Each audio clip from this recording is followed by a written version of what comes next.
Hola, ¿qué tal? ¿Cómo están? Bienvenidos a un nuevo espacio dentro de todos estos que estamos realizando diariamente para poder conversar con los distintos candidatos y candidatas para las próximas elecciones del 21 de noviembre. Ya falta poquitito, muchos están con sus agendas bien complicadas, bien apretadas, pero por supuesto le agradecemos la gentileza de poder hacerse el tiempo y poder conversar con nosotros para principalmente que usted les conozca y de esta manera el próximo 21 vote informado. Eso es lo principal, que usted conozca la trayectoria, cuáles son las propuestas de cada uno de los candidatos y también de las candidatas. Ahora vamos a conversar con una candidata a diputada, me refiero a Tamara Rogers, a quien le saludamos. Encienda el micrófono, Tamara, y le damos el pase de inmediato. ¿Cómo está? Bienvenida a los estudios de Pacífico Televisión. Hola Ricardo, feliz de estar aquí con ustedes, ya micrófono encendido, estamos justamente desde los estudios de Pacífico Televisión, como bien decías, muy feliz de acompañar a toda la gente que nos está viendo esta tarde y agradecida por la invitación.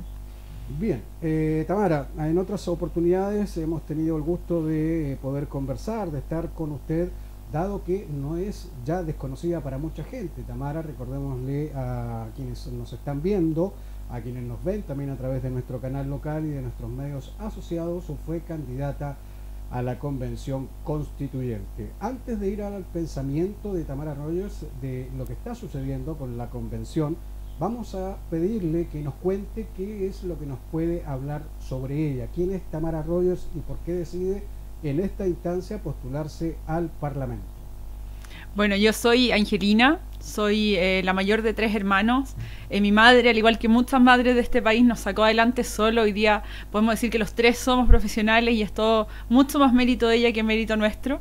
Estudié Derecho, tuve la oportunidad por becas que me entregaron la universidad de estudiar en distintos países y empaparme de distintas realidades alrededor del mundo. He vivido en países que son muy desarrollados y países también que están en vías de desarrollo o todavía no alcanzan el desarrollo. Y todo eso que he podido aprender, todas esas experiencias que he podido tener en la vida, hoy día me llevan a querer poner ese conocimiento, querer poner esas ganas y esa energía al servicio de mi país, al servicio de mi gente, y es por eso que hoy me presento como candidata a diputada, y también fue por eso que en su oportunidad me presenté como bien lo decías tú, Ricardo, candidata a constituyente. ¿En varios países? ¿En qué países, Tamara? Cuéntanos un poquitito. Yo me fui a vivir a España. Partí ahí, estudié Derecho acá en Chile primero, me gané una beca, me fui a España, y estando en España una profesora me postuló a una beca de la Comisión Europea, lo que me permitió después de España terminar ahí, irme a vivir a Francia durante un año. Llegué sin saber nada de francés, así que fue doble tarea, tanto estudiar Derecho en un idioma que no conocía y también aprender obviamente el idioma, y luego de eso tuve la oportunidad de vivir en India. Y posterior a todo esto es que vuelvo a Chile, me pilló acá la pandemia y empiezo ya a trabajar derechamente en mi país y, como te digo, tratando de retribuir esas oportunidades que yo he tenido y de retribuir también con el conocimiento que he podido adquirir y también con el poder haber visto distintas realidades. En el fondo creo que lo que me ha permitido el poder haber visto estas distintas realidades, tener una mirada mucho más crítica, no solamente desde el derecho, no solamente del ordenamiento jurídico, sino que también a nivel país. El ver que en otros lugares del mundo hay cosas que sí están funcionando y que acá no, y preguntarme muchas veces el por qué y encontrar cierta respuesta a eso y querer trabajar para que esas cosas funcionen. ¿Es mucho la diferencia, Tamara, dado que usted estuvo en Europa, por allá, y en India, en primera instancia, es mucha la diferencia culturalmente hablando cuando dicen, no, el primer mundo, el mundo subdesarrollado, que seríamos nosotros en este caso, y también la diferencia con la India, que es un país grande y de repente vemos que a pesar de la grandeza que tiene, igual tiene mucha pobreza. ¿Cuáles son las principales diferencias que usted encontró? A ver, son como dos cosas separadas. Yo creo que primero con Europa podemos tener incluso mayor similitud en temas culturales, religiosos, etcétera. Donde se ve la brecha, donde se ve la diferencia es en la calidad de vida que tienen las personas. Yo recuerdo en Francia haber estado enferma y haber tenido que ir al hospital. Yo tenía seguro de estudiante y por ende me tocaba atenderme en el hospital. Y cuando vi eso dije, bueno, seguramente me va a tocar esperar un montón de rato para que me puedan atender, etcétera. Y cuando llegué al hospital, la verdad es que entré, me atendieron de inmediato, me dieron ahí mismo los remedios, e incluso después me fueron a dejar a la casa porque no me sentía bien. Entonces digo, ¿por qué los franceses les pueden entregar esa prestación en un servicio de salud y acá en Chile no pasa lo mismo en los hospitales? ¿Cuál será el problema? ¿Será que los franceses se enferman menos? ¿Será que hay mucha más inversión? Y la verdad es que no es tanto así, es más una buena administración de los recursos que existen. Ahora, si lo comparamos con India, India es un país gigantesco, tiene cerca de 1.300 millones de habitantes, nosotros acá somos poco menos de 20, para que se hagan una idea más o menos de cómo debe ser administrar un país, ordenar un país de 1.300 millones de habitantes, es una locura. Siempre le digo cuando alguien me pregunta que parece que es Navidad todos los días, así de atestada están las calles allá en India, y es un país que tiene muy pocos años de vida como país. Desde ese punto de vista, ellos claramente están todavía en este proceso de organización que no debe ser muy fácil, y con ellos sí tenemos mayores diferencias culturales, religiosas, etcétera, pero en algo que sí nos podemos encontrar es que ellos, al igual que nosotros, también son muy familiares, tienen ese amor por la familia, ese ser achoclonados que nosotros también lo tenemos. ¿Y cómo se desempeñaba Tamara en India? Porque no creo que hable en español y no debe ser muy fácil encontrar a alguien que hable nuestro idioma. Mira, a diferencia de lo que me pasó en Francia, porque en Francia yo sé hablar inglés, y cuando llegué a Francia dije, bueno, con el inglés me voy a poder defender, y encontré que en Francia nadie hablaba inglés, entonces por eso fue un reto aprender el idioma y además después estudiar derecho en ese idioma, que también fue un reto doble, por así decirlo. Por el contrario, en India, si bien ellos tienen un idioma que es el hindi y tienen un montón de otras lenguas, son muchísimas, cada 100, 200 kilómetros van cambiando las lenguas, digamos, los dialectos que ellos hablan, pero hablan inglés. En general, los indios saben hablar inglés, entonces fue incluso menos dificultoso para mí el estar en India que en Francia, obviamente refiriéndome al tema del idioma. Y culturalmente, Tamara, India está muy distante de nosotros. Sí, tiene una cultura bastante distinta. Yo creo que es como ese choque cultural que se produce con países donde religiosamente son muy distintos a nosotros y profesan religiones que son muy distintas. En India, por ejemplo, por poner un ejemplo, hay gente que se casa por matrimonios arreglados, cosa que para mí era muy impresionante, el hecho de que alguien se casara porque los padres habían elegido quién era la novia o el novio, y así podría dar un montón de otros ejemplos. Además que por la religión hindú, ellos son todos veganos, no comen carnes, y algo que le cuento siempre a mis amigas que me llama mucho la atención, que inclusive el McDonald's allá no vende carne, porque vender carne de vaca, por ejemplo, es algo ilegal a nivel país. Así que sí, hay muchas diferencias culturales. Yo siempre digo, cuando uno llega a esos países, al principio cuesta adaptarse, pero luego ya que uno se adapta y se empieza como a empapar de la cultura, eso es un proceso súper lindo porque te abre la mente y te muestra que en otros lugares del mundo se hacen las cosas distintas, que no necesariamente todo lo que nosotros hacemos está bien y que hay matices. Y eso hay que llevarlo también a la política, ¿por qué no? Conversamos a esta hora de la tarde con Tamara Rogers, candidata a diputado por el Distrito 21. Tamara, usted fue candidata para convencional constituyente. Así es. ¿Cómo ve hoy día lo que está sucediendo con nuestros convencionales? ¿Cómo ve el avance? ¿Hay avance? ¿Qué es lo que se ve? A ver, yo creo que en un principio yo miraba con bastante tristeza lo que estaba pasando en la convención. Primero, porque las fuerzas políticas dentro de la convención, en este caso la derecha, no había logrado el 1/3 que obligaba a la izquierda a llegar a acuerdos con ellos. Entonces dije, bueno, la Constitución, que es la norma que nos rige a todos, que son las reglas del juego y que tienen que ser la casa de todos, no va a ser así si es que no nos sentamos a conversar y no planteamos cuáles son los distintos puntos de vista, las distintas miradas que tenemos del país que queremos construir. Y en un principio se dio que justamente entendiendo que la derecha era una minoría, que en el fondo no tenía el 1/3 para poder opinar realmente y que su opinión tuviese que ser tomada en cuenta, las fuerzas de izquierda no fueron muy palpables o no se prestaron mucho al diálogo en un principio, permeable al diálogo. Y desde ese punto de vista yo miraba con mucha tristeza lo que estaba ocurriendo porque creo que tanto en la Convención Constituyente como en lo que pasa en el Congreso e incluso a nivel país en general, no es que un lado o el otro tenga la razón, sino que la razón la encontramos o la verdad la encontramos cuando nos sentamos a conversar y buscamos en conjunto lo mejor para el país. Y eso era un proceso que no se estaba dando. Creo que eso ha ido cambiando con el paso del tiempo.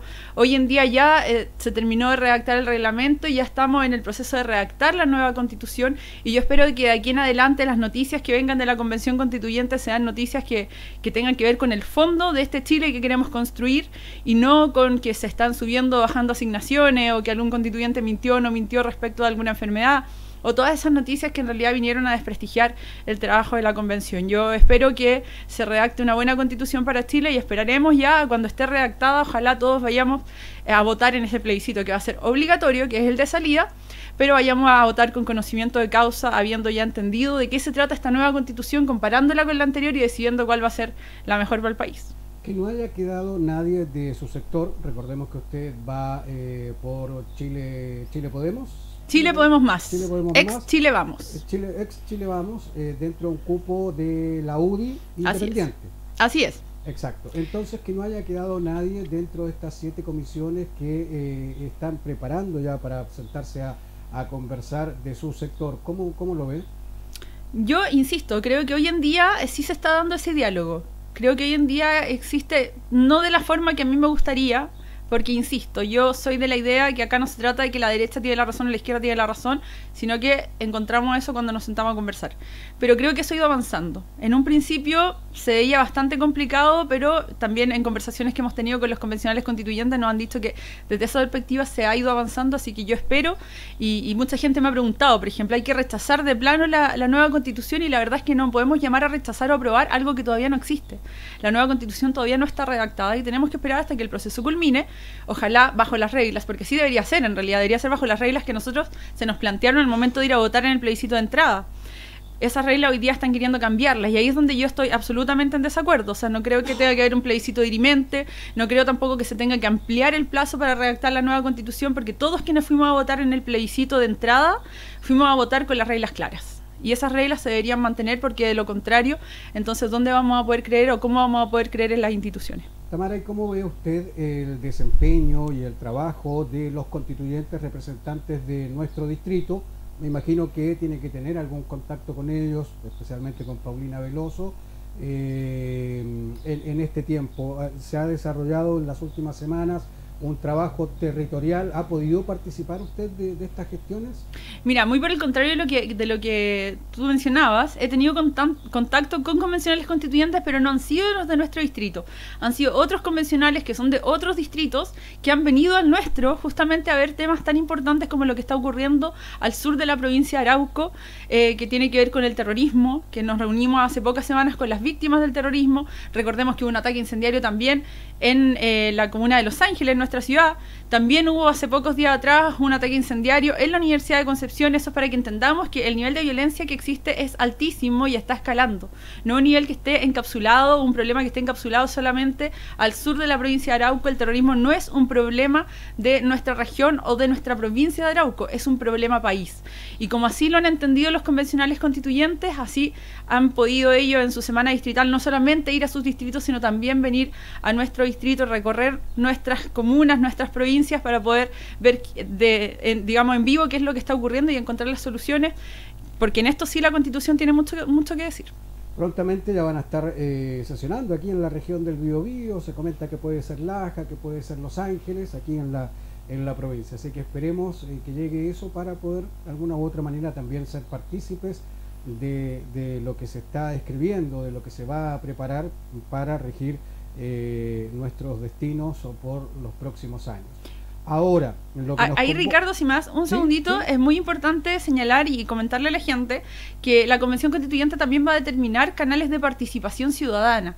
¿Qué quiere decir esto? Que todos nosotros vamos a poder de alguna u otra forma participar en la redacción de esta nueva Constitución, y yo ahí hago el llamado a todas las personas a que estén atentos y a que participemos, porque es la única forma de que realmente redactemos una Constitución que sea la casa de todos. Correcto. Ayer algo decían en Televisión Nacional, parece que era al mediodía, que por ejemplo dentro de las comunidades mapuches, si se juntaban 5 comunidades, podían presentar una moción. Parece que son 120 personas naturales, también pueden presentar algún tipo de moción, algo que esperemos que esa información baje y que sean nuestros constituyentes de nuestro distrito quienes nos informen a nosotros, a los que vivimos aquí en la provincia de Biobío y en todo el distrito 21.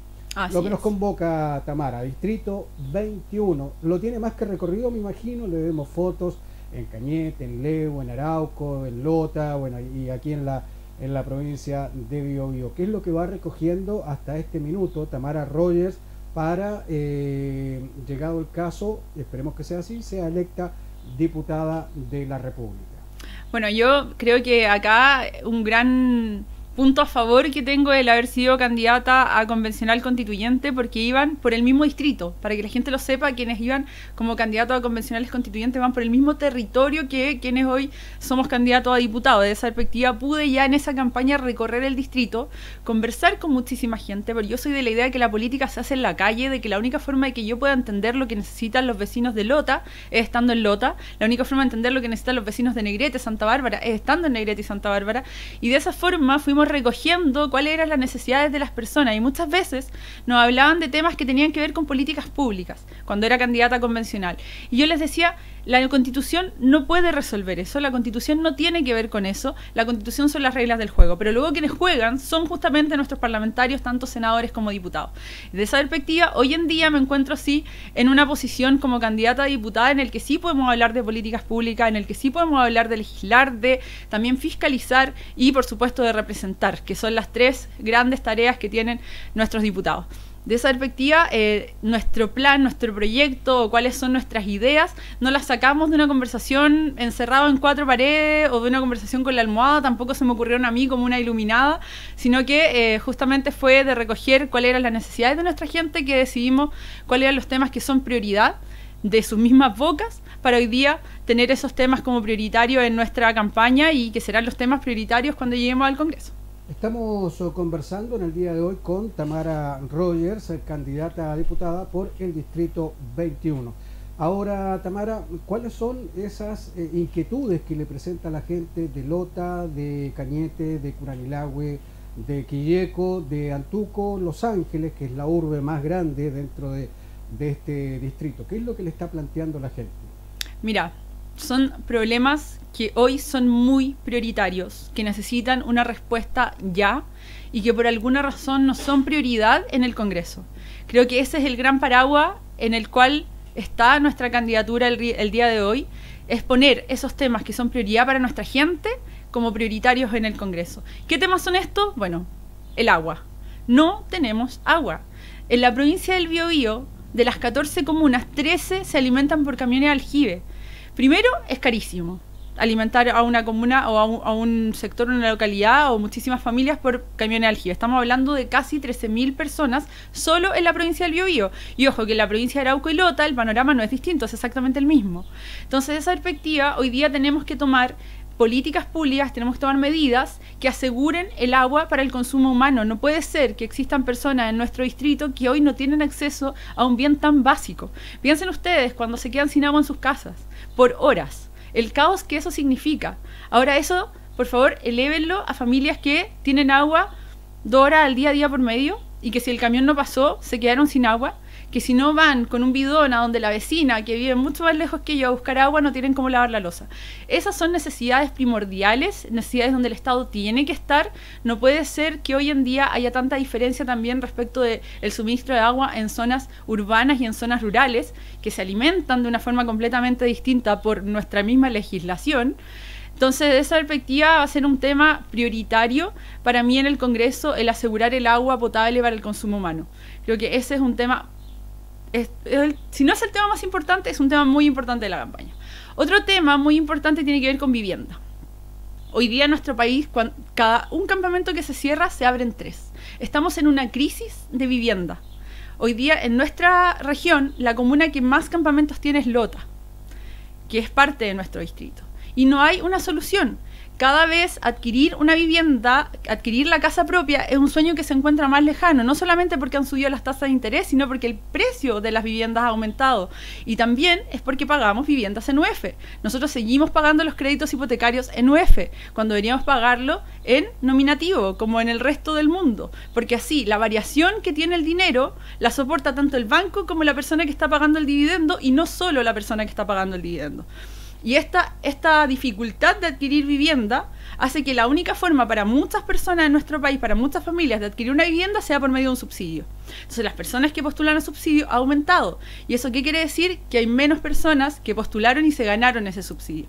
Por ende, hoy día estamos en una crisis de vivienda, y esa crisis tenemos que combatirla, porque no puede ser que el acceso a una vivienda sea un sueño prácticamente imposible. Conversábamos días atrás aquí en uno de nuestros programas con el alcalde de Quilaco y decía que él había hecho un preproyecto como para 60 personas para postular a vivienda.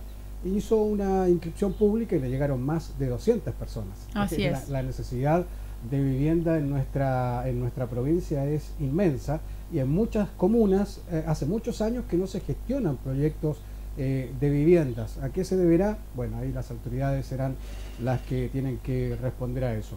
Estamos conversando con Tamara Rogers, candidata al Parlamento, a la Cámara Baja, al Congreso por el Distrito 21. Hablamos de salud, hablamos de vivienda, tema en el cual usted se maneja, me imagino que al revés, al derecho, por arriba, por abajo, sistema judicial. ¿Qué está pasando en nuestro país, Tamara? Mira, acá yo creo que tocaste un tema muy importante que es la parte judicial. A mí me ha tocado, como decíamos antes, recorrer todo el distrito y hablar con muchísima gente. Hay una sensación de impunidad que tienen las personas que es bastante extendido en todo el territorio, es bastante transversal. La gente dice, bueno, pero es que acá se cometen delitos y los dejan libre al tiro. Es que los jueces fallan a favor de los delincuentes. Los jueces aplican la ley, pero quienes redactan las leyes, quienes promulgan las leyes, quienes redactan los proyectos de ley son justamente nuestros parlamentarios, tanto diputados como senadores. De esa perspectiva tenemos que observar esas leyes, tenemos que observar qué es lo que está fallando en el sistema, que hoy en día tenemos delincuentes que han cometido una infinidad de delitos y siguen estando sueltos en las calles. Tenemos que ver qué es lo que está ocurriendo con nuestro sistema carcelario, tenemos que ver qué ocurrió con esa reforma procesal penal de hace tantos años atrás y si realmente esas garantías al imputado también se le entregan a la víctima. ¿Realmente la víctima se siente acompañada en el proceso penal? Entonces es algo que tenemos que revisar de todas maneras. ¿Y esto por qué? Porque la seguridad es, sin duda, lo más importante, es la primera tarea del Estado. Si tuviéramos que elegir solo una tarea que el Estado tiene que cumplir, solo un rol que el Estado tiene que cumplir, es entregarnos seguridad a todos nosotros. Porque si no tenemos seguridad, todo lo demás da lo mismo. ¿De qué me sirve construir lindos parques, lindas escuelas, viviendas para todo el mundo, gimnasios, etcétera, si no tengo seguridad y los niños no van a poder ir a esos parques, no van a poder ir a esas escuelas, la casa en la que usted viva no va a poder ser una casa segura? Entonces lo primero tiene que ser la seguridad y en ese punto el Estado está fallando. Y está fallando sobre todo en este momento para los vecinos del sur de la provincia de Arauco. Pero no solo ahí, insisto, allí hablamos de terrorismo, pero vámonos a nuestra comuna. Díganme ustedes cuántas veces habían escuchado balaceras a plena luz del día en las calles principales o en el centro de Los Ángeles. Para mí esas noticias son nuevas. Yo soy angelina, crecí jugando en los parques de esta comuna y nunca tuve miedo de jugar en ellos. Y hoy veo cómo los niños no pueden jugar tranquilos en los parques porque no son lugares seguros. Eso es algo que no podemos permitir y contra la delincuencia tenemos que tener manos firmes. Días atrás salió la noticia, Carabineros en el peaje de Mulchen, Las Maicas, detuvo a personas por tráfico de drogas. No sé si vio la noticia. Y quienes fueron los perritos estos de Carabineros los que detectaron la droga. Los detuvieron, pasaron al control de detención y el juez los dejó libre, a pesar de que le incautaron una gran cantidad de droga de distinto tipo, porque no recuerdo bien cómo era la parte judicial, pero que los perritos no estaban autorizados para hacer eso en ese momento. Eso fue lo que me quedó a mí. ¿De qué estamos hablando ahí? Claro, ocurre que para poder llevar a cabo una investigación muchas veces se requieren órdenes judiciales o muchas veces se requieren ciertas autorizaciones. Poniéndolo en palabras muy simples, supongamos que hay una persona que lleva droga en su auto y yo no tengo la autorización para poder realmente revisar ese auto o hago una detención ilegal. La prueba que yo obtengo de haber hecho un acto que no está conforme con los procedimientos que se establecen, esa prueba es prueba ilícita y por ende no la puedo ocupar en un juicio. Por ejemplo, esto pasó, por un ejemplo súper claro, esto pasó hace muchos años atrás. ¿Se acuerdan que hubo unos atentados terroristas en España de unos trenes? Fue hace muchos años. Bueno, cuando hubo esos atentados terroristas en España, la policía hizo escuchas telefónicas de quiénes eran los terroristas. Pero esas escuchas telefónicas no tenían autorización. Y por ende no pudieron ser ocupadas en juicio, a pesar de que en esas escuchas telefónicas efectivamente ellos se atribuían el atentado que habían cometido. Eso es parte del debido proceso. En el fondo el proceso tiene un orden, tiene ciertas autorizaciones, ciertas reglas que cumplir y cuando esas reglas no se cumplen, la prueba que se obtiene sin cumplir esas reglas es una prueba que luego en juicio no se puede ocupar. pero ahí en eso el sentido común, Tamara, si Carabineros está en un lugar haciendo un control y los perros que están a cargo de ellos y que son para eso, detectan que hay droga en el vehículo, ¿cómo lo hacen? O sea, es como un chiste, nosotros lo vemos como que es un chiste y se burla el sistema y le da la mano al que trafica, al que roba, al que hace lo malo, y el que hace bien, ¿dónde queda? Entiendo absolutamente la sensación que eso entrega y, como tú dices, sentido común el decir, oye, pero si los encontraron con la droga, ¿cómo puede ser que esa droga no la puedan usar como prueba? Y la verdad es que eso es parte del debido proceso, es parte de las garantías que tenemos todos al momento de ser juzgados y al momento de ser detenidos. Tenemos ciertas garantías y cuando esas garantías no se respetan, entonces, insisto, esa prueba que se obtiene es prueba ilícita. Yo desconozco cuál habrá sido la razón por la cual esa droga no se pudo tomar en consideración. ¿Qué pasó con los perros? La verdad es que desconozco esa noticia en particular, pero el ejemplo que te ponía de España, lo que debió haber ocurrido ahí es que las policías debieron haber esperado la autorización para poder hacer las escuchas telefónicas, y haciendo el procedimiento como corresponde, esa prueba sí la hubiesen podido ocupar. Acá debe ser algo muy similar, que el procedimiento que ellos ocuparon para poder llegar a esa prueba, para poder llegar a esa droga, no fue el procedimiento correcto, y desde esa perspectiva, ahí lo que tiene que ocurrir es que tiene que haber un procedimiento como corresponde para que luego esa droga sea ocupada como prueba. ¿Cómo cambiamos esto? ¿Cómo le damos seguridad a la gente? ¿Cómo cambia el sistema procesal penal, el sistema judicial en general, siendo que tenemos una convención constituyente de por medio? ¿Se puede hacer algo en este tiempo? ¿Se puede cambiar o va a haber que esperar hasta que se apruebe el plebiscito de salida de la Constitución y ya empieza a funcionar eso? ¿Cómo quedamos ahí?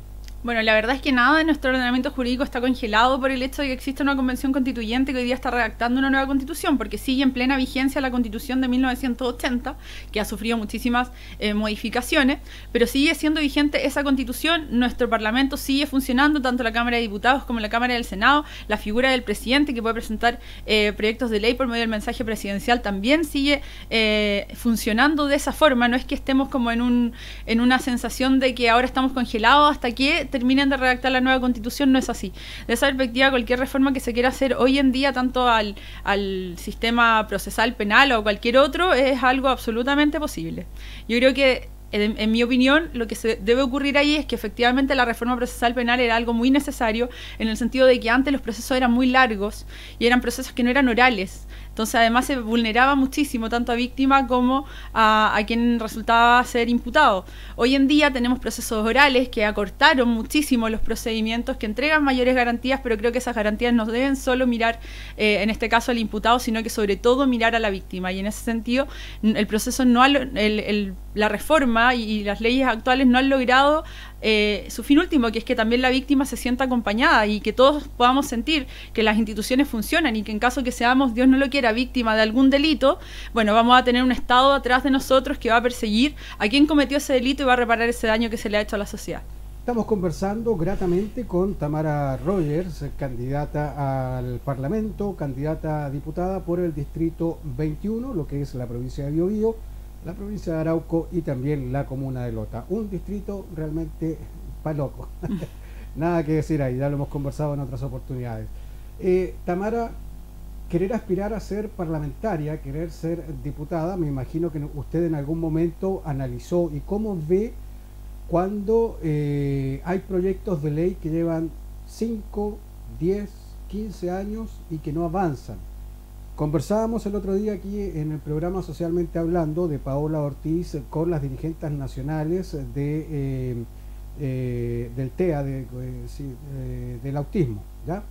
Y nos decían de que el proyecto de ley de ellas lleva 10 años en la Cámara y que no se mueve. Cuando son proyectos realmente que involucran sentimientos, porque aquí hay muchos sentimientos en este proyecto específico, pero hay muchos otros proyectos que están parados o por 10 años. ¿Qué piensa Tamara Rogers? Cuando llegue al Parlamento, ¿va a ir a hurguetear cajones? ¿Va a ir a ver dónde están proyectos que son sumamente importantes, tanto para la provincia, para el distrito, para el país? Mira, esto es algo que yo he conversado varias veces, incluso lo he hablado con algunos parlamentarios, que le he preguntado por qué ocurre eso. Porque finalmente estos proyectos de ley que vean la luz o que se promulguen, lo que hace es solucionar problemas. Si la política es para eso. Yo sé que hay mucha gente que cree que la política es para agarrarse el moño y defender ideologías, pero no. La política es para solucionar problemas. Para eso tenemos diputados, tenemos senadores que legislan en orden a dar políticas públicas que solucionen problemas concretos, en este caso, del distrito que cada uno de nosotros representa. Entonces, ¿qué pasa? ¿Por qué no se solucionan los problemas por medio de proyectos de ley? Y ahí es donde viene la respuesta a decir que hay ciertas prioridades, que hay muchísimos problemas que resolver y que el tiempo tampoco da. Inclusive esa respuesta obtuve una vez. Pero resulta que hace poquito nosotros se promulgó una ley que tiene que ver con endurecer las penas para quien va con el celular mientras está manejando. Bueno, ese proyecto de ley tenía el patrocinio de Juan Lobos, que fue diputado de nuestro distrito. Ese proyecto de ley tenía más de 10 años. Más de 10 años en promulgar un proyecto de ley que lo que busca es evitar que la gente se muera, porque finalmente busca evitar accidentes. Finalmente el que va ocupando el celular en el auto mientras maneja, lo que está haciendo es poner en riesgo a toda la demás ciudadanía que se pueda encontrar con esta persona. Entonces, ¿qué ocurre? ¿Por qué nos demoramos 10 años? Y luego tenemos otros proyectos de ley, como por ejemplo, que ocurrió ahora a propósito de las elecciones, resulta que hubo muchos candidatos que se quedaron fuera de la papeleta. Y se quedaron fuera porque no se inscribieron correctamente. Bueno, 15 minutos se demoraron en hacer una ley para meter a todos esos candidatos en la papeleta. Entonces, ¿realmente falta tiempo? ¿Realmente no somos capaces?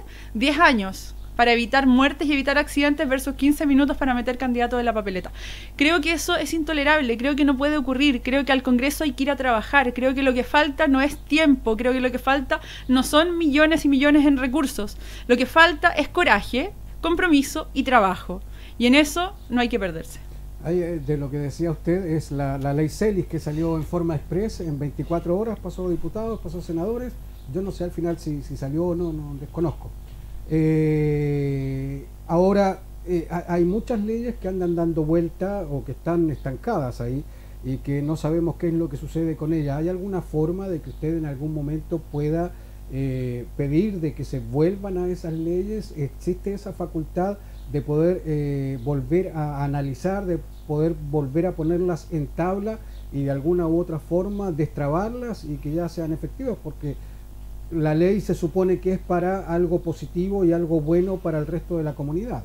Bueno, eso dependerá en qué trámite legislativo se encuentren, pero de todas maneras yo creo que hay leyes tan importantes como las que tienen que ver con la ley que tiene que ver con el autismo, que conversábamos también el otro día en el programa, y que hoy día descansan en el Congreso, pero no es la única. Hay un montón de otras leyes, las leyes de pensiones, etcétera. ¿Y qué ocurrió ahí? Que también hay un tema, que esto lo abordamos a propósito de la candidatura convencional constituyente, cuando me preguntaban, bueno, ¿qué sistema tiene que tener Chile? ¿Tiene que tener un presidencialismo atenuado? ¿Tiene que tener un parlamentarismo? ¿Qué tiene que ocurrir? Y yo siempre daba la misma respuesta, es, mira, ni siquiera tenemos que casarnos con un sistema que ya exista, podemos inventar uno nuevo, pero lo que tenemos que lograr es que el Ejecutivo y el Legislativo, que son poderes del Estado autónomos entre sí, se comuniquen de manera tal que los proyectos de ley, que las políticas públicas vean la luz. No puede ser que el Ejecutivo y el Legislativo estén jugando gallitos todo el tiempo. La gobernabilidad es muy importante. Por eso, en estas próximas elecciones no es solo importante elegir un buen presidente para Chile, sino también elegir un buen parlamento. Es hasta más importante que el presidente del parlamento, porque si el presidente no cuenta con parlamento, la verdad es que su programa de gobierno va a ser muy difícil que lo llegue a implementar. Ahora, Tamara, más importante que el presidente, más importante que el Parlamento son los municipios, desde mi punto de vista, porque son los que están en total cercanía con las personas. Muchas leyes que ha generado el Parlamento vienen o mal hechas, o sin financiamiento, o son totalmente fuera del sentido común para poder ejecutarlas y darles financiamiento, porque cada ley tiene que tener un cierto tipo de financiamiento. Muchos alcaldes reclaman de que hicieron otra ley, pero ellos no saben cómo poder financiarla porque no le dan, no viene con el ítem económico para poder echar a andar esa ley. Le decía yo que desde mi punto de vista es mucho más importante el municipio.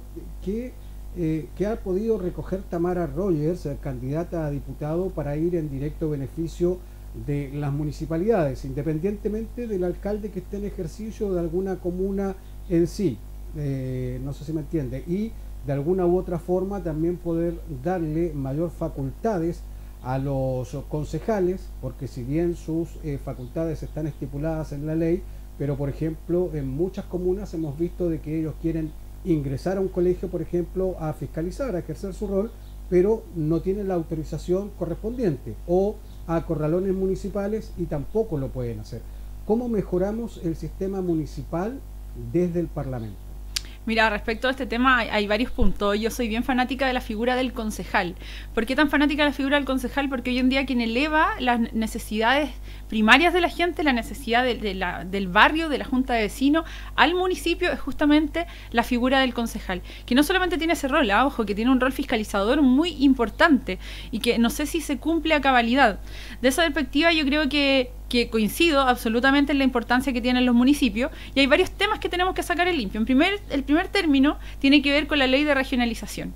Nosotros ahora tenemos gobernadores regionales, que los elegimos en las pasadas elecciones por primera vez. ¿A qué se refiere por qué tenemos gobernadores regionales o por qué los elegimos? Esto es parte de un proceso. Este proceso, el año 2022, va a tener un punto muy importante, y es que ciertas facultades del gobierno central se van a traspasar a los gobiernos regionales. Incluso puede existir ciertos servicios públicos que pasen al gobierno regional. La única fórmula que nosotros tenemos para poder realmente lograr una regionalización, es decir, descentralizar este país, es entregándole a los gobiernos regionales y por medio de ellos a las municipalidades los recursos y la toma de decisión. Mientras los recursos y la toma de decisión dependan absolutamente del gobierno central, el proceso de regionalización o de entregarle mayores facultades a los municipios o al gobierno regional en este caso va a ser absolutamente imposible, va a ser solo una mera expectativa. Esa perspectiva, insisto, el año 2022 va a ser muy importante porque ahí empieza este proceso por medio de esta ley. Ahora, ¿qué más? Yo creo que hay un tema muy importante, y esto lo he conversado con mucha gente, porque nosotros hoy día como país no tenemos una central de datos. No tenemos algo que por medio de la inteligencia artificial pueda entregarnos datos. Hace poco tiempo ni siquiera sabíamos cuántos éramos por el censo. Entonces, ¿qué pasa? Que si nosotros no tenemos datos, esos datos que tienen que elevarse justamente desde los municipios hacia arriba, gobierno regional, de gobierno regional, gobierno central, ¿qué permiten? Permiten primero tener una radiografía clara de nuestro país. Saber exactamente cuántas personas hoy día están bajo la línea de la pobreza, saber exactamente cuánto es el desempleo, saber exactamente cuáles son las necesidades que tenemos como país, no aplicando encuestas, porque hoy día el gobierno lo que hace es que aplica ciertas encuestas, cuáles son las necesidades de su comuna, pero no, tiene que ser algo mucho más fidedigno y aplicar, insisto, la inteligencia artificial en esto. ¿Y de qué nos va a servir esta central de datos? Agarrar los datos de todas las municipalidades y que nos comuniquemos, que todo este eslabón de instituciones públicas esté comunicado. Nos va a servir para tomar decisiones y políticas públicas, no con una venda en los ojos, sino con certeza de que esas políticas públicas realmente van a llegar a la gente. Un ejemplo claro de esto es lo que ocurrió con el IFE al principio. Al principio el IFE no llegó a las personas que tenía que llegar, porque ahí el gobierno se dio cuenta que resulta que muchas personas ni siquiera tenían el registro social de hogares. Entonces ni siquiera sabíamos que esas personas estaban en necesidad. Entonces hoy en día ya el registro social de hogares se ha hecho más masivo porque la gente que quiso acceder al IFE universal tuvo que registrarse por internet o en la municipalidad, y tenemos un catastro un poco más amplio respecto de cuál es la realidad país. Pero todo eso tiene que ser aún más profesional, por decirlo de alguna forma, aplicar inteligencia para que de esa forma las políticas públicas logren el objetivo que tienen y estemos ocupando los recursos de una forma eficiente. Un cruce de información entre los distintos servicios, que algunos lo tienen, pero no está completamente entre todos ellos. Así es. Dentro de lo que comentaba usted por el tema del IFE, tengo que llevarla a la contingencia, lo que es el 10%, el cuarto retiro, donde al parecer ya no hay tanto humo blanco. ¿Qué va a pasar con eso y cuál es la posición de Tamara Robles? A ver, ¿qué va a pasar? Me encantaría poder responder esa pregunta, pero la verdad es que la bolita mágica todavía no la tenemos, pero sí tengo una posición bastante clara respecto de ese tema. Como bien te decía anteriormente, en un principio el IFE y las políticas que tomó el gobierno para poder paliar la crisis que estábamos viviendo producto de la pandemia y la crisis económica gigantesca en la que aún estamos, no eran suficientes. Las ayudas no llegaban a las personas. Porque ¿qué nos dice la teoría económica? Nos dice que los recursos son limitados y las necesidades son ilimitadas, y por ende siempre hay que focalizar las ayudas. Pero eso es en tiempos normales. En tiempos de una pandemia, no teniendo los datos, insisto, no teniendo los datos porque no los teníamos de quiénes eran los que necesitaban esa ayuda, no fue una buena política pública el tener un IFE que realmente no cumplió en un principio con su cometido, que era llegar a las familias más vulnerables de este país, a los que realmente lo estaban pasando muy mal producto de la pandemia. En ese entonces teníamos un IFE que no llegaba. Teníamos comunas que estaban en cuarentena. Nosotros aquí en Los Ángeles y en nuestro distrito 21 estuvimos en cuarentena muchísimo tiempo. Y eso hacía que las personas no pudieran desarrollar actividades económicas, muchos de ellos no podían generar ingresos para poder comer, básicamente, para poder subsistir. Entonces, ¿qué pasa? Que frente a ese escenario se habla de un retiro de fondos de AFP, fondos de pensiones que pudiese ser universal. Es decir, le iba a llegar a todas las personas que lo necesitaran y que tuviesen, obviamente, fondos en sus AFP. Apoyé ese retiro, lo apoyé porque en ese minuto lo sentí necesario y sigo creyendo lo mismo, era necesario porque el IFE no llegaba y quienes estuvimos en terreno nos dimos cuenta que eso era así. Luego de eso se han producido otros retiros. Hoy en día, ¿cuál es el escenario hoy? Hoy en día la mayoría de nuestras comunas están en fase 3 o fase 4. Eso quiere decir que se ha podido retomar la actividad económica. Hoy en día tenemos un IFE universal, que ya no está focalizado como el primer IFE, sino que le llega a una amplia gama de chilenos y chilenas. Y de esa, ¿cómo? Y el IFE laboral. Perdón. Y el IFE laboral. Y también el apoyo a las pymes. Desde esa perspectiva, las políticas públicas hoy llegaron a las personas que lo necesitaban, también lo hemos podido ver en terreno y no se justificaría desde mi punto de vista un cuarto retiro. Yo sé que esta opinión no es popularmente aceptada porque qué mejor que una política pública o hacer algo que ponga dinero en los bolsillos de todos los chilenos, pero hay que ser responsables con el país. De esa perspectiva yo prefiero ser impopular pero responsable. ¿Usted estaría de acuerdo, Tamara Rogers, estando en el Parlamento, de que en el periodo de campaña no se legisle sobre este tipo de iniciativas? A ver, yo creo que acá son cosas distintas. Yo creo que los legisladores, en este caso nuestros parlamentarios, tanto diputados como senadores, están ahí para hacer la pega. Independiente de que estén o no estén en periodo de campaña, ellos tienen que seguir trabajando. Yo no creo que existan iniciativas que no se deberían tocar en tiempos de campaña, porque las iniciativas que hoy día trata nuestro Parlamento son, insisto, políticas públicas que van justamente en pos de solucionar problemas para nuestra gente. Y de esa perspectiva, limitar eso me parecería un error. Independiente de que existan ciertos parlamentarios que puedan estar ocupando esto para fines electorales. Yo creo que ahí es donde yo apelo a las personas, a que ellos se den cuenta y finalmente voten por candidatos que efectivamente entienden la política como lo que la política es, que es una forma de solucionar problemas y no estar ocupando este tipo de cosas con calculadora electoral en mano. Porque finalmente lo que a usted le están diciendo es que hay ciertos problemas sociales que hoy día tenemos como país y que la solución que le van a dar es sacar plata de sus ahorros. Cuando la solución a esos problemas sociales que hoy tenemos las tiene que tener el Estado.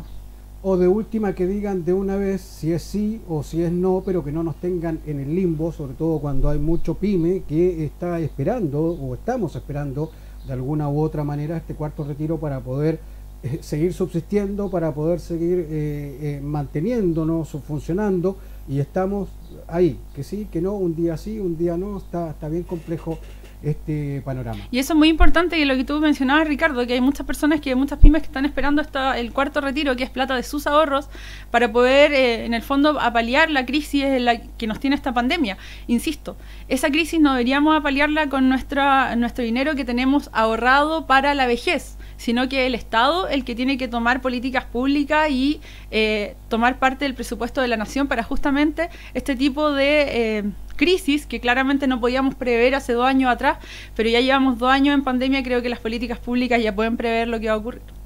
Tamara Rogers, candidata al Parlamento, candidata a diputada por el Distrito 21. Usted es de un sector bastante conservador, independiente, pero está en el sector de Chile Podemos Más. Los jóvenes están por el otro lado, gran parte de los jóvenes están por el otro lado, por el lado de la izquierda más radicalizada quizás, están por allá dando vuelta.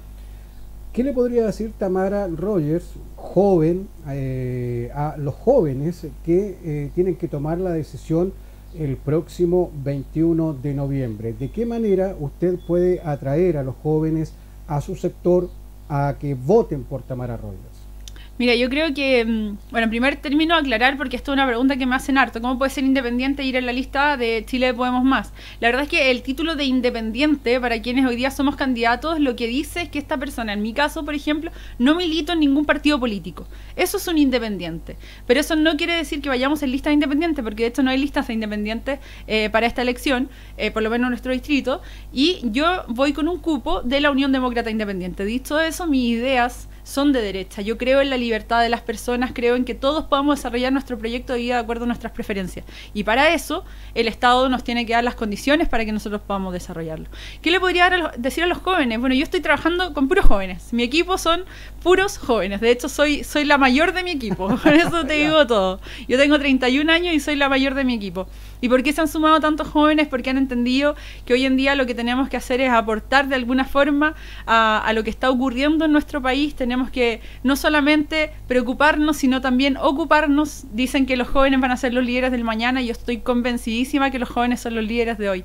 Yo de esa perspectiva, más que nada, es llamar a todos los jóvenes a que vayan a votar, que su voto es muy importante para estas próximas elecciones. No hay ningún momento donde la opinión de cada uno de nosotros valga exactamente lo mismo como el día de la votación, y eso es lo bonito de la democracia. Así que llamarlos a que vayan a votar, a que participen de este proceso, porque es muy importante, es el país que vamos a construir, lo que va a pasar de aquí a los próximos 4 u 8 años, dependiendo del cargo que vayamos a votar. Recordemos que son 4 años el periodo de diputados y de nuestro próximo presidente, y 8 años el periodo de nuestros futuros senadores y senadoras. Así que invitarlos a participar, invitarlos a que me conozcan, a que revisen las redes sociales, vean cuáles son mis propuestas. Yo creo que esto ya no es una pelea derecha o izquierda, esto es una, insisto, esto no es que un lado o el otro tenga la razón. Todos queremos lo mejor para Chile. La diferencia está que algunos decimos que este es el camino y otros dicen que el camino es este. Bueno, tenemos que ver qué camino es el que más nos acomoda, qué camino es el que creemos que realmente nos va a llevar a ese punto en el que nosotros podamos vivir mejor, si finalmente de eso se trata la política. Así que también invitarlo a todos los que quieran sumarse a la campaña, participar, son más que bienvenidos, aparte lo pasamos súper bien. Ahora, Tamara, para aquellos que ya pintamos canas, para aquellos que ya tenemos harto camino recorrido, algunos más, otros menos, pero que siempre de alguna u otra manera hemos ido a votar, a pesar de que no es obligatorio, que quizás yo converso con mucha gente grande y todos coinciden en lo mismo, que estas elecciones debieran haber sido obligatorias. ¿Usted cree lo mismo? No, yo no creo que deban ser obligatorias. Yo creo, insisto, en la libertad de las personas, y parte de la libertad es poder decidir no solo por quién votar, sino también si votar o no votar. Yo invito a participar a las personas, pero creo que también quienes hoy día no participan es por alguna razón y no podemos echarle la culpa a ellos. La política no ha estado a la altura, la política está al debe con las personas. Entonces, creo que hoy día... Allá quería llevar mi pregunta. Los que ya hemos recorrido harto del camino y estamos de alguna u otra manera descontentos, desilusionados, no con la política, sino con los políticos. La política es un arte hermoso, quienes de alguna u otra forma participamos, sabemos lo que es la política, y si hemos seguido a lo largo de la vida de muchos años es porque nos gusta y sabemos que la política es buena. Pero lamentablemente muchos políticos han tomado distintos caminos erróneos que han perjudicado el arte de la política. ¿Cómo Tamara Rogers nos convence a los canosos de alguna u otra forma de que vayamos a emitir nuestro derecho a votar el próximo 21? Yo creo por algo que tú acabas de decir, el problema no es la política, el problema son los políticos. Nosotros llevamos 16 años con la misma gente. Piensen que tuvimos Bachelet 1, Piñera 1, Bachelet 2, Piñera 2. Y la verdad es que quienes han estado en esos gobiernos han sido prácticamente las mismas personas. Llevamos mucho tiempo sin un recambio en la política. Y elegir lo mismo esperando resultados distintos, Einstein decía que no es muy inteligente. Yo creo que a lo que los llamo es a no perder la ilusión, a no perder la esperanza. Como dice, la esperanza es lo último que se pierde, porque el día que perdamos la esperanza ya en que la política pueda hacer su pega, es que entonces el sistema completo se nos cae. Yo sigo creyendo en las instituciones, sigo creyendo que un mejor país es posible, sigo creyendo que la política tiene que hacer la pega. Está en deuda, sí, absolutamente. Y es por eso que también entiendo que mucha gente no quiere ir a votar. Pero así como está en deuda la política, también hay quienes queremos ir a saldar esa deuda, que queremos ir a hacer las cosas bien, que tenemos la preparación, que tenemos las ganas de hacerlo, la energía para poder ir ahí y representarlo a todos. Y finalmente es eso. Muchos políticos han visto esto, o han visto la política como un fin. Y la política no es un fin, el ser diputada no es un fin para mí, es un medio, es el medio, las herramientas que yo voy a tener para poder lograr el fin. ¿Y el fin cuál es? Poder representar a mi distrito y lograr que todos vivamos mejor.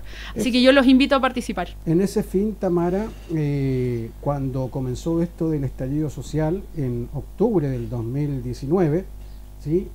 Una de las cosas que se pedían y a la cual se comprometieron los parlamentarios era bajar la dieta. Se han hecho un montón de cosas en el medio, pero nunca nadie más se acordó de la dieta. ¿Qué pasó con la dieta? ¿Qué es lo que sabe usted? Se rebajaron la dieta, los parlamentarios. Sí, los parlamentarios tienen una dieta de aproximadamente 9 millones. Estoy hablando de los diputados. Hoy en día la dieta de los diputados es de 7 millones. La verdad es que en esas cosas yo no me pierdo. Yo no creo en un Estado gigantesco que esté pagando sueldos millonarios a muchísimas personas. Porque es verdad que mientras más grande el Estado, más chico es el bolsillo de nosotros. Porque finalmente somos nosotros con nuestros impuestos quienes mantenemos al Estado. El Estado no es una empresa, entonces no tiene fines de lucro. El Estado financia todo lo que tiene que ver con el Estado, cada ministerio, cada funcionario público, cada operador político, cada parlamentario, el presidente, etcétera. Todo el aparato estatal se financia con nuestros impuestos.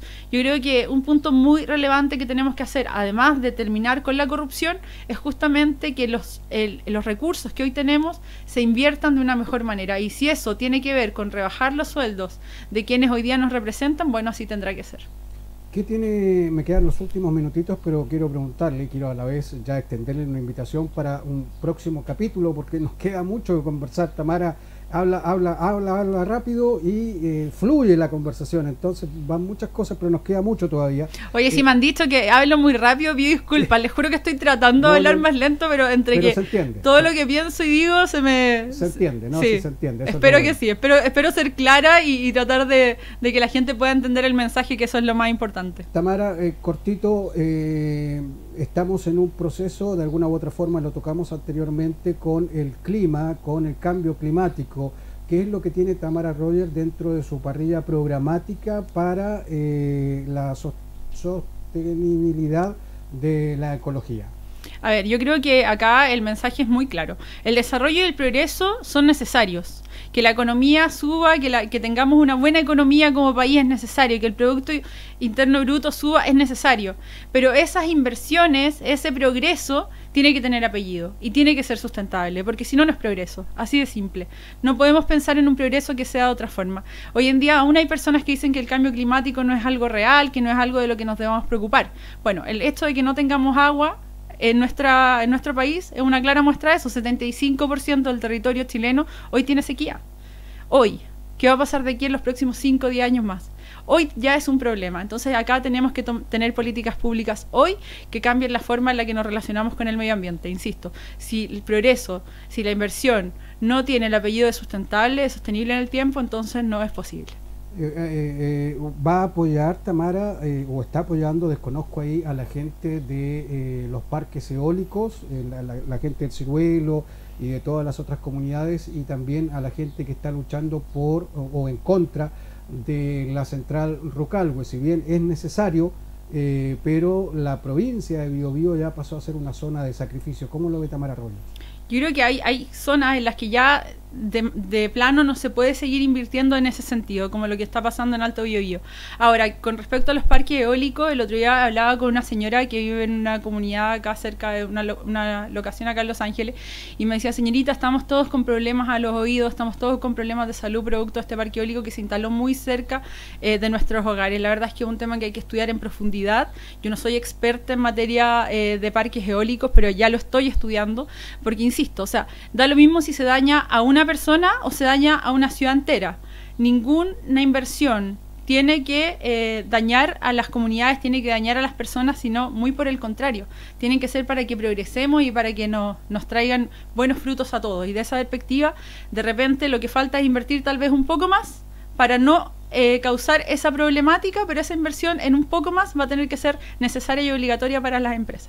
Tamara Rogers, candidata a diputada por el Distrito 21, provincia de Biobío, Arauco y la comuna de Lota, presente hoy día en Pacífico Televisión, nuestro canal local, nuestras redes sociales y también con nuestros medios asociados. Le damos el tiempo necesario para que se despida, para que le envíe el mensaje final a quienes nos están viendo, a quienes la van a ver a través de nuestro canal local, siempre sin llamar al voto y sin inducir al mismo. Oye, yo solamente quiero agradecer primero la instancia de haber estado acá, porque estos temas son muy importantes, toda la instancia de conversación y de poder plantear cuáles son las ideas, que la gente conozca a los candidatos son muy importantes, así que muchísimas gracias por esa invitación. Quiero también agradecer a toda la gente del distrito, la verdad es que estuvimos este fin de semana recorriendo Lota y la provincia de Arauco y el recibimiento fue espectacular, eso claramente nos inyecta de energía, ya llevamos harto tiempo en campaña, estas ojeras no son tan normales en mí, créanme que son producto de haber dormido muy poco este último tiempo, pero ahí estamos, así que agradezco muchísimo y le reitero a la gente, no pierdan la fe en la política, no pierdan la fe en los políticos, usted vaya o no vaya a votar, los van a elegir igual, así que es muy importante que participen en este proceso porque entiendan, los cambios que necesitamos no requieren mucho tiempo ni muchos recursos, requieren coraje, requieren compromiso y requieren trabajo. ¿Cómo la encontramos en redes sociales, Tamara? Me encuentran en Facebook como Tamara Rogers, su fan diputada. Ahí le pusimos el sufán porque si no mi mamá me mata. Siempre tiene que ir el apellido materno. Y en Instagram, Tami-Rogers. Ahí no nos alcanzó el sufán, pero lo hice en la descripción. ¿Twitter? En Twitter, Tami Rogers S. Así que ahí me pueden encontrar en todas las redes sociales. ¿Usted es joven, tiene que tener TikTok o no? Tengo TikTok y es Tami-Rogers. Ya, perfecto. Sí. Ahí en todas las redes sociales, entonces. Muchísimas gracias, Tamara, por haberse dado el tiempo para compartir con nosotros en el día de hoy. Siempre el llamado es a que usted vote y vote informado. La dejamos comprometida para un nuevo programa con más temas. Se queda bastante dentro de esa agitada agenda para que se programa, valga la redundancia, y nos pueda acompañar antes de las elecciones. Muchísimas gracias, Tamara, por compartir con nosotros en el día de hoy. Nosotros en cualquier momento regresamos ya con otro candidato o otra candidata para que usted le conozca, para que conozca su trayectoria, sus propuestas y de esta forma vote informado el próximo 21 de noviembre. Muchísimas gracias por su tiempo. Chao, chao.